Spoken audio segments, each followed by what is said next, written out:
ఈ మీనరాశి జాతకులకు ఈ వారము మిశ్రమంగా ఉంటుంది. ఆరోగ్యపరంగా ఇబ్బందులు తగ్గుతాయి. అలాగే ఇంట్లో పిల్లల ఆరోగ్యం విషయంలో కూడా ఇబ్బందులు ఏవైనా ఉంటే అవి కూడా తొలగిపోతాయని చెప్పవచ్చును.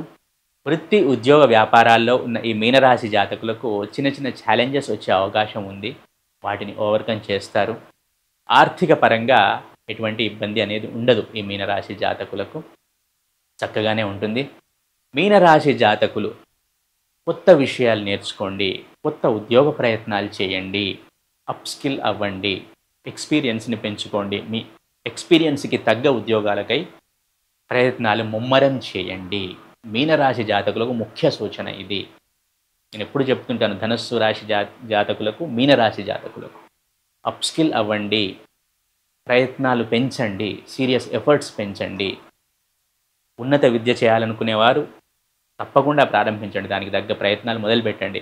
విదేశాలకు వెళ్ళాలనుకునేవారు తప్పకుండా ఆ ప్రయత్నాలు మొదలుపెట్టండి. నేను ఎప్పుడు చెప్తుంటాను మీనరాశి జాతకులకు ఈ విషయం. ఏదేమైనా కూడా అప్ టు డేట్ ఉండే ప్రయత్నం చేయండి. ఆరోగ్యం పట్ల చిన్న చిన్న సమస్యలు వచ్చినా కూడా ఇబ్బంది పడాల్సిందేం లేదు. అన్నీ ఓవర్‌కమ్ అవుతాయి. ముందు ముందు బంగారం లాంటి రోజులు మీకు ఉన్నాయి. దాంట్లో ఎటువంటి సందేహము లేదు. ఇప్పుడు ఏమైనా చిన్న చిన్న ఇబ్బందులు పడుతున్నా కూడా వాటి నుండి ఖచ్చితంగా బయటపడతారు. ఇది తథ్యము. సరైన సమయంలో భోజనము, సరైన నిద్ర, కంటి నిండా నిద్ర అనేది ఈ రాశి వారికి సూచించటమైనది. ఈ వారము మీనరాశి జాతకులు దత్తాత్రేయ స్వామి ఆరాధన చేయటం ద్వారా సత్ఫలితాలను పొందుతారు. మానసికంగా, శారీరకంగా చక్కగా ఉంటారు. అన్ని విధాలుగా చక్కగా ఉంటుంది.